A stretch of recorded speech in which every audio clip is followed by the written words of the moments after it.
saya kasihi, mungkin hari ini kita tidak mengadakan ibadah di gereja kita.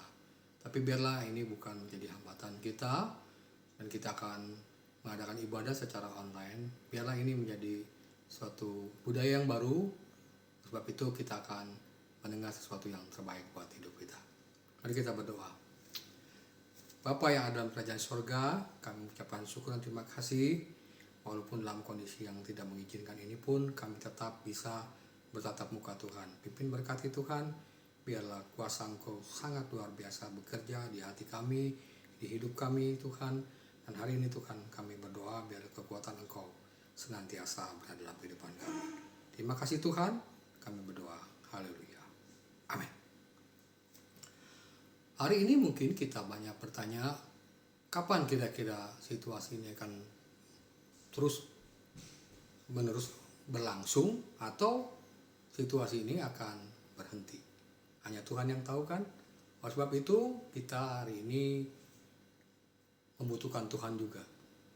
Biarlah Tuhan akan bekerja dengan luar biasa dalam hidup kita. Dan seperti apakah Tuhan yang kita maksud hari ini. Dan kita akan berkembang berpikir bahwa Tuhan yang selama ini mungkin hanya sebagai penolong seperti ya apa kebutuhan kita atau penolong sebagai pada saat kita membutuhkan saja. Tapi hari ini kita akan banyak belajar bahwa situasi di mass media, di medsos, dan di televisi dan lain-lain itu begitu sangat mencekam. Baru-baru ini saya mendengar dari teman-teman saya, istrinya berkata bahwa temannya itu tidak ada gejala apa-apa, tiba-tiba meninggal. Kita nggak tahu bahwa mungkin bisa terjadi pada semua orang. Dan ini sangat menakutkan tentunya kan. Nah, bagaimana kita menghadapi hati yang begitu mencekam, ketakutan yang begitu luar biasa. Nah, kadang-kadang kita berpikir bahwa situasi ini tidak akan pernah bisa kita kendalikan. Bahkan saya mendengar juga berita bahwa virus yang di Cina itu memang bukan virus corona lagi, tapi virus yang mematikan sehingga dalam waktu 4-3 jam bisa dipanggil pulang. Nah, sampai saat ini apakah kita masih percaya Tuhan itu ada? Dan hari ini mungkin juga kita berpikir bahwa semua orang udah mulai berpikir bahwa situasi ini tidak akan pernah bisa tahu. Oleh sebab itu hari ini saya mau bicara kepada rekan-rekan di gereja dan semua jemaat saya, kita di gereja, biarlah kita tetap memegang iman kita dan percaya apapun situasi dalam kehidupan kita, tapi tetap kita mesti percaya bahwa rancangan Tuhan adalah rancangan damai sejahtera. Sejauh mana kita damai sejahtera itu? Nah, sebab itu kita akan masuk dalam firman Tuhan bahwa situasi boleh berubah, tapi Tuhanlah yang menjadikan kehidupan ini baik. Bagaimana kata baik ini muncul? Kita akan buka di dalam Mazmur 23 ayat yang pertama, kedua, ketiga, keempat, dan 5-6. Mazmur ini adalah mazmur yang sederhana tapi luar biasa. Akan bacakan, Tuhan gembala yang baik. Mazmur Daud, Tuhan adalah gembalaku, takkan kekurangan aku. Ia membaringkan aku di padang yang berumput hijau. Ia membimbing aku ke air yang tenang. Ia menyegarkan jiwaku. Ia menuntun aku di jalan benar oleh karena namanya. Sekalipun aku berjalan dalam lembah kekelaman, aku tidak takut bahaya. Sebab besertaku gadamu dan tongkatmu itulah yang menghibur aku. Engkau menyediakan hidangan bagiku di hadapan lawanku. Engkau mengurapi kepalaku dengan minyak, piala penuh dengan melimpah. Kebajikan, kemurahan belaka akan mengikuti aku seumur hidupku. Aku akan diam di rumah Tuhan sepanjang masa. Tentunya kita akan berpikir bahwa sampai mana sih Tuhan sebagai gembala dengan kondisi seperti ini. Nah, saya akan bukakan rahasia bagaimana firman Tuhan ini bekerja di dalam hati kita, dan firman Tuhan ini bekerja di dalam hidup kita, dan dia akan berjalan seperti apa yang mungkin kita tidak pernah pikirkan. Tapi ini sudah menjadi firman Tuhan. Perhatikan baik-baik bahwa di dalam ayat 1, Tuhan adalah gembalaku, takkan kekurangan aku. Dia bukan hanya sebagai Tuhan, tapi dia juga sebagai gembala. Mungkin kita berpikir bahwa gembala itu adalah apa yang kita butuh, ya kita bisa datang kepada gembala. Tapi di sini Tuhan mengatakan bahwa apabila engkau mengalami hal-hal yang tidak kamu bisa, tapi dia gembala yang baik. Ini adalah ditulis seorang raja bernama Daud. Daud, dia adalah seorang gembala yang luar biasa. Dia memberikan perumpamaan dengan jelas bahwa seorang gembala itu bertanggung jawab atas domba-dombanya. Bagaimana dia menghadapi singa, menghadapi binatang buas, dia tetap karena bersama dengan Tuhan, dia bisa melakukan perkara yang besar. Ini lebih daripada itu. Dia Tuhan yang kita sembah menjadi gembala hidup kita. Dan dia di dalam ayat itu mengatakan bahwa membaringkan aku di padang yang berumput hijau. Jadi saudara sekalian, kita mungkin kadang-kadang berpikir bahwa situasi ini akan menghancurkan hidup kita.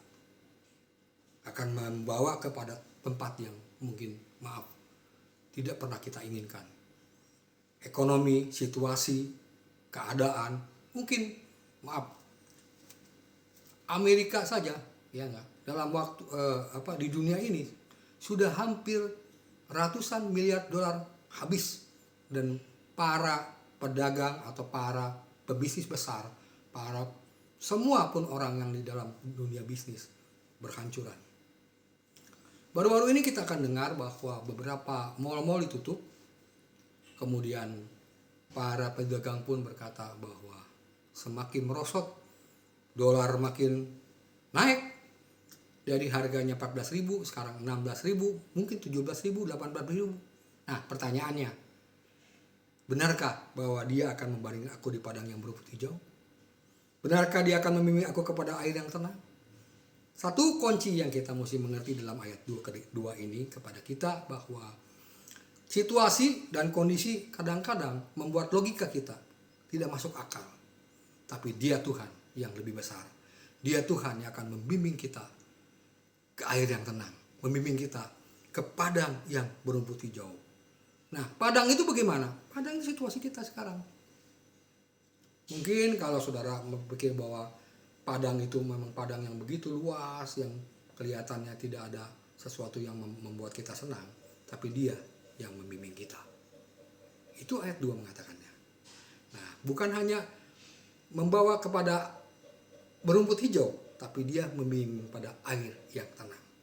Kondisi ini artinya bahwa dia sebagai gembala atau Tuhan yang kita sembah sebagai gembala membawa kepada segala kekhawatiran kita, segala ketakutan kita, segala apa yang membuat kita putus harapan, tapi dia membimbing kita ke air yang tenang, dan bukan hanya ke air yang tenang biasa, tapi kepada tempat yang begitu luar biasa.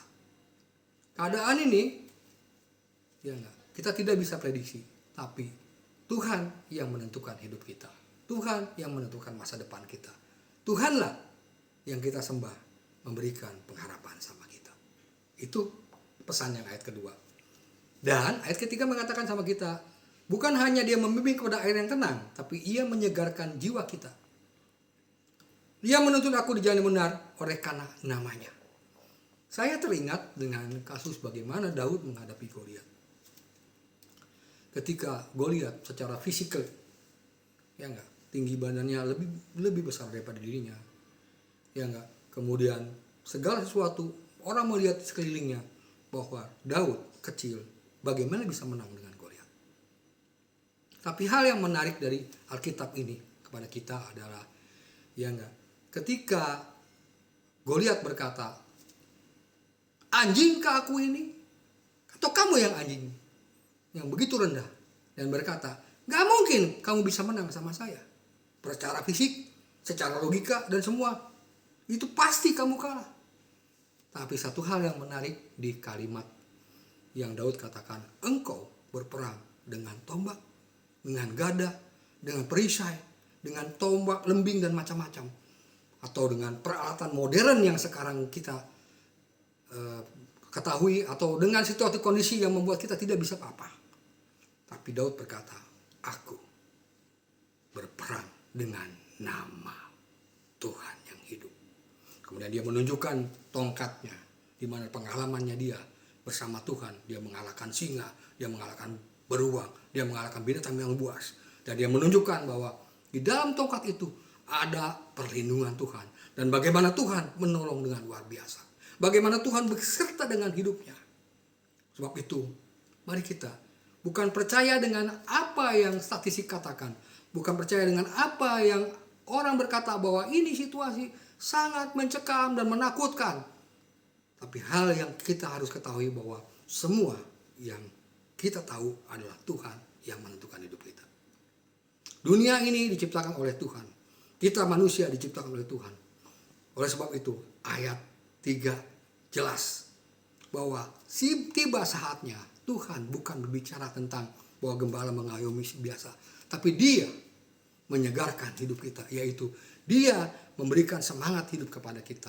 Dia memberikan kekuatan sama kita. Jangan takut oleh keadaan. Jangan takut dengan situasi. Karena mungkin situasi membuat kita takut. Karena mungkin keadaan membuat kita sangat takut. Kalau kita takut, di manakah kita bisa berlindung? Satu hal yang menarik di sini kata gembala adalah dia sebagai pengayom. Dia mau datang kepada kita. Tanpa diminta pun dia memberikan yang terbaik. Yaitu dia mau supaya kita bukan hanya orang biasa, tapi orang yang ditebus, orang yang menjadi anak Allah. Nah itu yang saya mau kasih tahu, bahwa bukan hanya menyegarkan jiwaku, ia menuntun aku ke jalan yang benar. Saudara sekalian, kita bukan hanya ditenangkan jiwa kita, hidup kita, tapi di jalan benar. Sekarang orang mulai ketakutan. Kenapa ketakutan? Dulu bahwa uang atau bisnis yang hebat atau kelompok sesuatu yang mungkin mesin duit lah kalau kata anak muda bilang. Ya enggak? Sekarang semua orang pada ketakutan. Kapan saya bisa dapat uang besar? Dan akhirnya Bapak Ibu Saudara sekalian, Indonesia negara yang cukup, saya kaget juga. Di antara mungkin kita hitung 100%, lebih dari 60% hidupnya dari harian. Artinya maksudnya penghasilannya hanya mungkin kalau hari ini bekerja, itulah dia dapat. Nah, pertanyaannya, di manakah perlindungan Tuhan? Yang menarik dari sini adalah apa? Dia menyegarkan jiwa kita. Artinya apa? Dia datang ke dalam hidup kita, menghampiri hidup kita dengan segala ketakutannya, dengan segala kelemahannya, dan berkata, ini aku Tuhan. Mari datang kepadaku yang letih, yang lesu. Datanglah kepadaku, akulah sumber kehidupan. Oleh sebab itu kita diingatkan dengan firman ini bahwa kita disegarkan apa? Dengan bahwa kita mesti percaya dengan Tuhan yang kita sembah itu. Dan ayat keempat mengatakan, sekalipun aku berjalan dalam lembah kekelaman,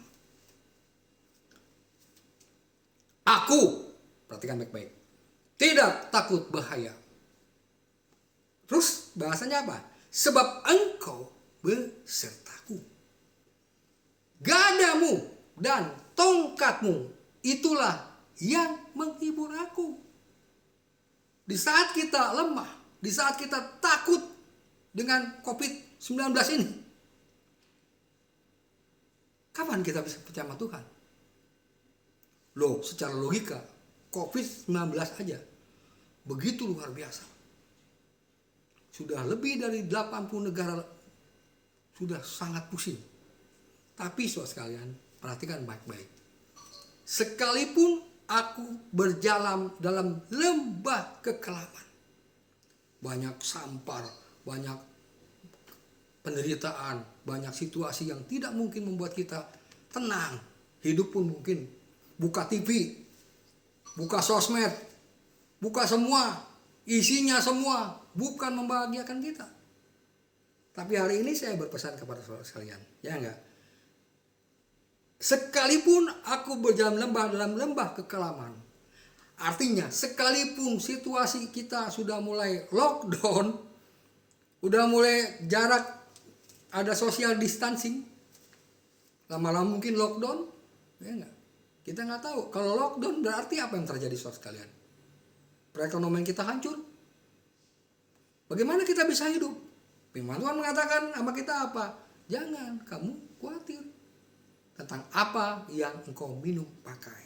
Soalnya sekarang kalau kita berpikir bahwa secara logika kita, bagaimana kita bisa hidup? Nah, akhirnya kita diingatkan bahwa kehidupan itu berasal dari Tuhan. Dari mana kita bisa hidup? Roh manusia itu kalau tanpa Tuhan itu adalah roh yang penuh dengan ketakutan. Kenapa ada roh Tuhan masuk?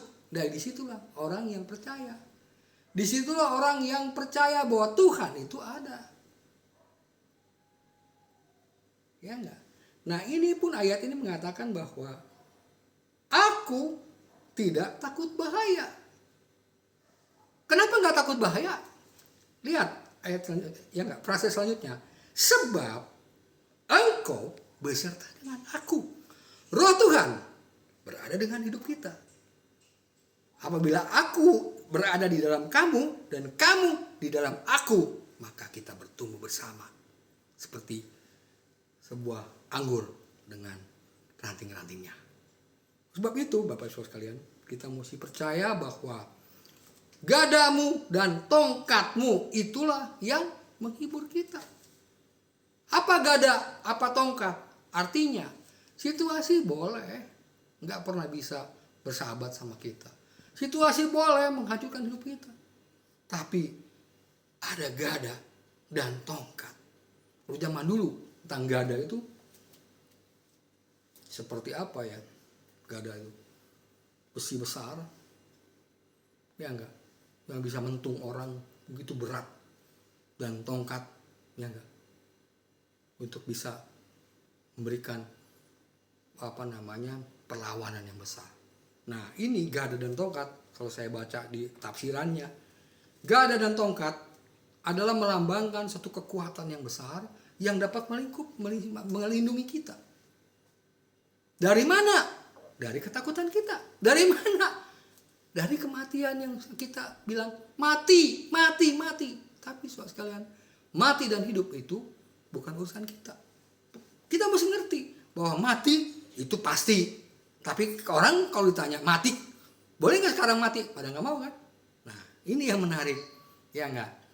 Kita sadar bahwa bukan hanya dia menyegarkan jiwa kita dari rasa ketakutan kita. Dia bukan hanya memberikan kekuatan, ya nggak? Firman itu, ya nggak, menjadi pelita hidup kita. Tapi dia datang kepada kita sebagai gembala yang baik. Datang dan mengayomi hidup kita. Dan gada dan tongkat itu, ya nggak, membuat menghibur kita. Artinya kita keluar dari rasa takut kita. Kita keluar daripada keparnoan. Yang kata anak muda bilang, paranoid. Baru megang apa takut, ketemu orang takut. Pertanyaannya, saya juga gak bilang bahwa himbauan pemerintah atau apa semua itu tidak kita gubris. Kita bilang hati-hati, artinya waspada penting. Artinya apa? Bukan membuat kita parno, bukan membuat kita takut. Contoh, saya bilang sama saudara sekalian, mungkin biasa kita Kamis ketemuan ya enggak? Tapi kali ini mungkin via online. Apakah firman Tuhannya berubah? Mungkin secara physically kita nggak ketemu. Tapi melalui gada dan tongkat, itu jelas. Artinya apa? Firman Tuhan kita baca melalui video ini kan? Ya, saudara dengar. Dan itu membuat suatu peneguhan yang kuat. Kalau gada dan tongkat itu yang menghibur kita. Pertanyaannya adalah, dapatkah saudara percaya bahwa dia memberi ketenangan dalam hidup kita? Boleh saya mau tanya sama saudara. Apa yang menghibur saudara? Membuat saudara kuat? Harta? Jabatan? Bisnis? Atau hal yang lain yang mungkin secara manusia dapat mengupgrade kita? Coba perhatikan baik-baik. Ya enggak? Dunia sekarang tidak bersahabat dengan kita. Ya enggak? Yang tadinya begitu luar biasa hebat, sekarang semua hancur. Hitungannya bukan tahun, hitungannya hari. Terus habis semua saudara. Coba bisa bayangin, mall kayak mall yang di Senayan Itu kan kaum jet set datang nih. Sekarang udah nggak bisa. Berarti omsetnya berapa hilang? Yang saudara sekalian mungkin berpikir, udahlah saya punya mesin duit yang hebat. Gak usah, apa-apa tenang aja. Tanpa Tuhan kita percaya kok. Kita punya akal yang luar biasa. Tapi perhatikan baik-baik, manusia boleh berencana. Tapi Tuhan hanya memberikan bencana seperti ini aja. Ya enggak? Ada Ebit KGD mengatakan sama kita, hendaklah kita renungkan. Ya enggak? Supaya kita renungin. Sebetulnya yang lebih hebat siapa? Diri kita atau Tuhan?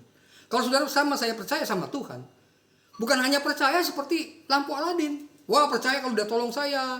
Kalau Tuhan nggak tolong saya, ngapain saya percaya? Hari ini percaya itu bukan seperti yang itu maksud. Coba perhatikan baik-baik saudara sekalian, ketika di kitab Ayub ditulis bagaimana Ayub yang saleh, Ayub yang luar biasa, Ayub yang begitu hebat, konglomerat. Tapi kata Tuhan, coba bagaimana dia bisa taat sama kita, sama Tuhan nggak?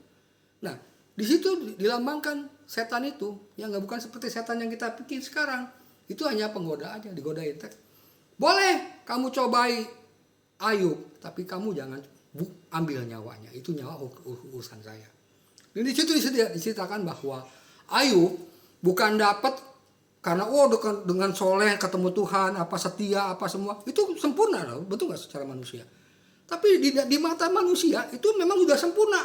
Tapi Tuhan tahu bahwa Ayub disadarkan supaya bukan hanya percaya seperti, wah saya nih soleh, saya hebat, luar biasa, wah saya layak dong dapat pertolongan Tuhan. Bukan seperti itu. Ternyata Ayub disadarkan bahwa bertemu dengan Tuhan,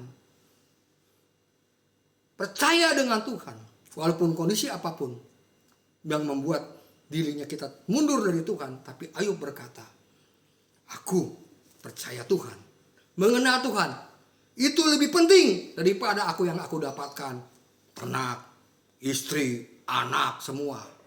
Dan di Alkitab dicatat bahwa dia bukan hanya sekedar seorang konglomerat, tapi dia seorang manusia yang percaya Tuhan.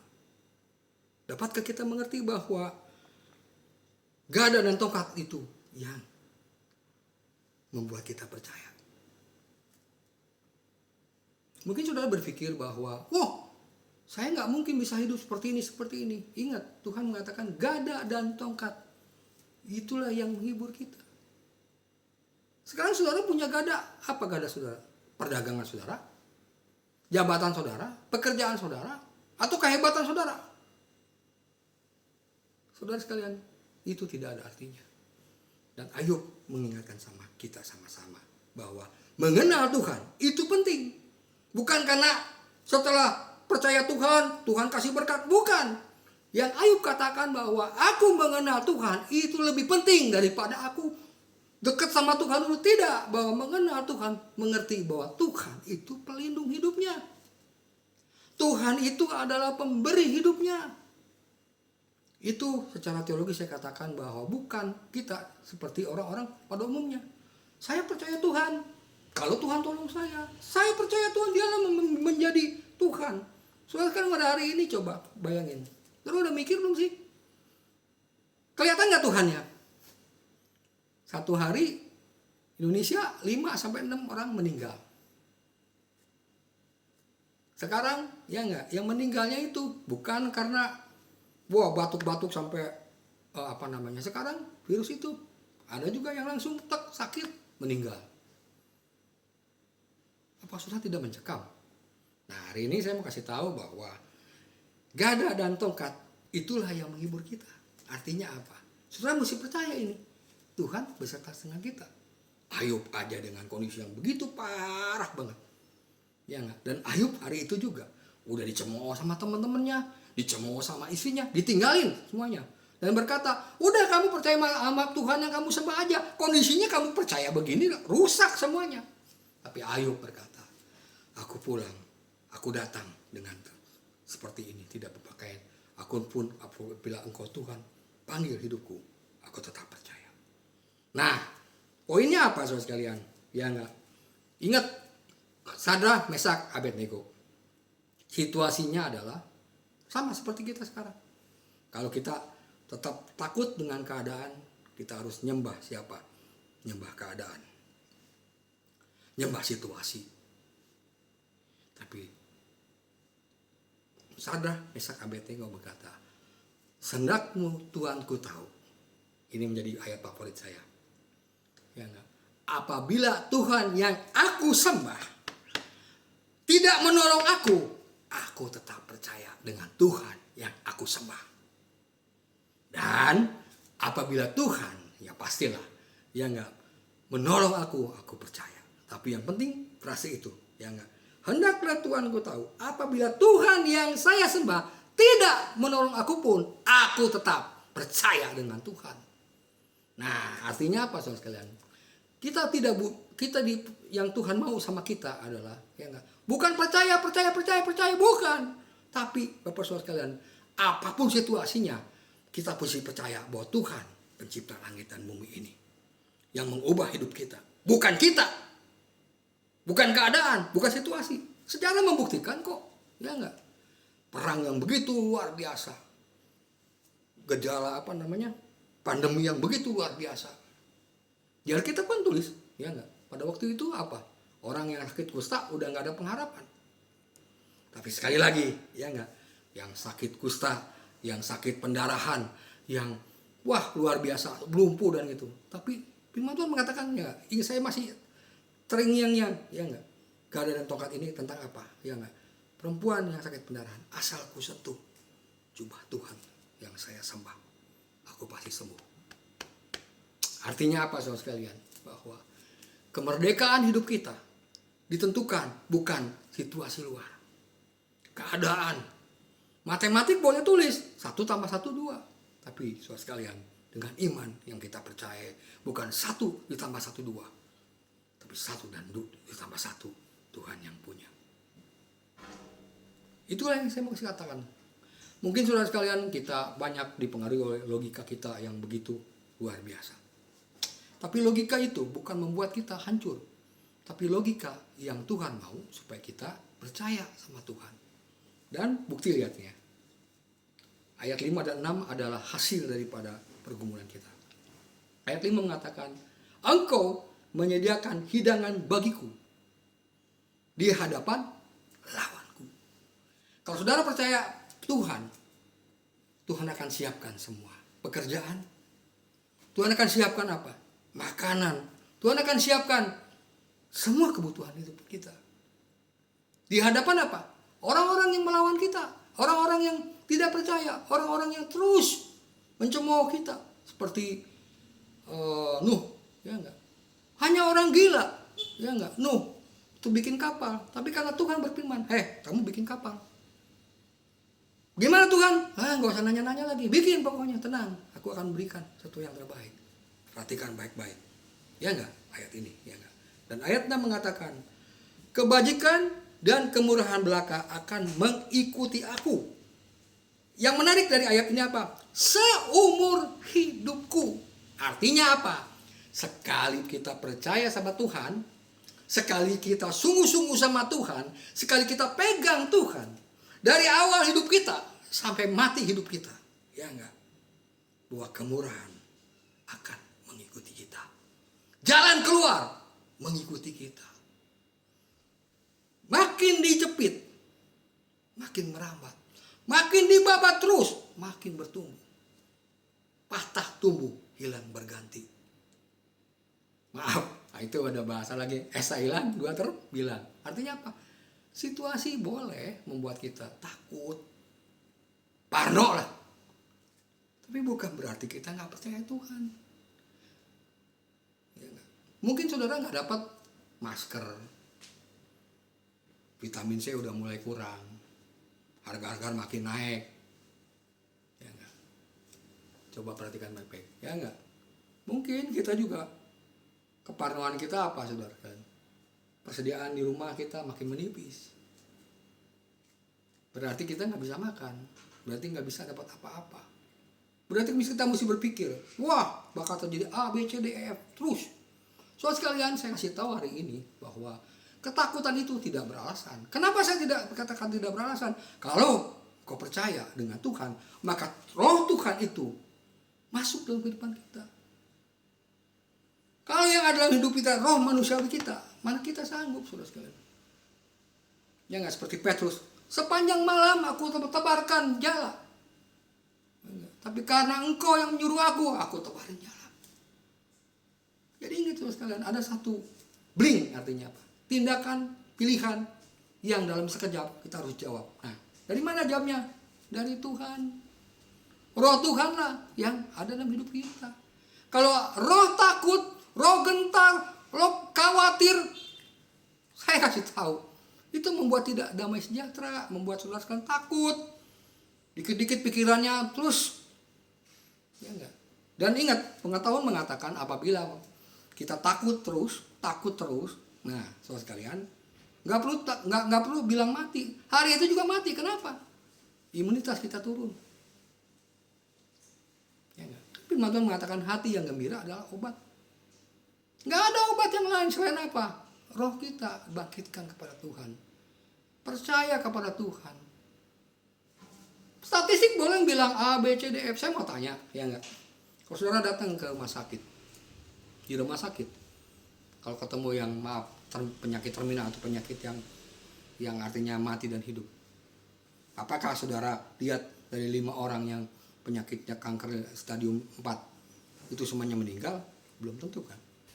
Atau mungkin saudara kan lihat, ya enggak, bahkan cuman sakit biasa aja bisa mati. Itu rahasia Tuhan. Jadi yang saya kasih tahu adalah, ya enggak, kalau kita percaya sama Tuhan, roh Tuhan adalah kehidupan kita, maka Tuhan bekerja dalam kehidupan kita. Terakhir, ya enggak, kalimat seumur hidupku dan aku akan diam dalam rumah Tuhan sepanjang masa. Kata rumah Tuhan di mana, saudara? Ya enggak, kata rumah Tuhan di mana? Rumah Tuhan ini bukan seperti yang kita pikirkan. Dulu kan kita berpikir rumah Tuhan itu adalah, ya enggak, hati kita. Ya enggak? Bukan, saya kasih tahu. Rumah Tuhan di mana ada Tuhan di hati kita, itu rumah Tuhan. Berkembanglah. Sejarah gereja mengatakan eklesia, persekutuan orang-orang percaya berkumpul menjadi gereja.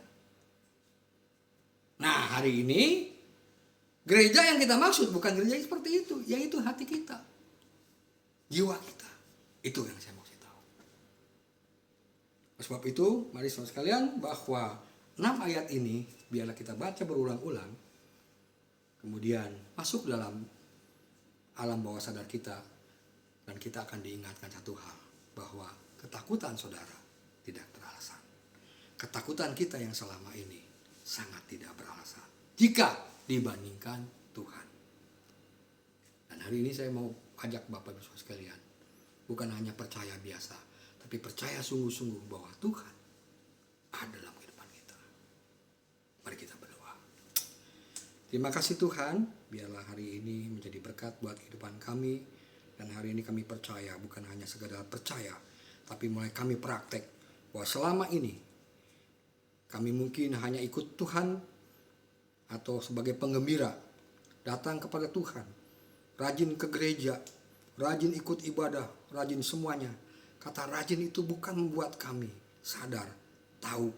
Tapi hari ini Tuhan, kami mengenal seperti Ayub, bahwa mengenal Tuhan lebih penting. Artinya kita sudah mengenal Tuhan, dan sekali ini dibuktikan Tuhan yang kita sembah itu hadir. Jika hari ini saudara kami Tuhan merasa gentar dan takut, biarlah roh yang ada dalam padaku Kau cabut Tuhan dan masukkan roh Tuhan. Dan roh Tuhan itu hadir dalam kehidupan kami Tuhan. Dia bukan hanya sebagai Tuhan biasa, tapi sebagai gembala yang hidup di rumah Tuhan. Rumah Tuhan di mana Engkau berada dalam hati kami. Dan Engkau pun berada hati kami di dalam Engkau. Dalam nama Tuhan Yesus kami berdoa. Haleluya.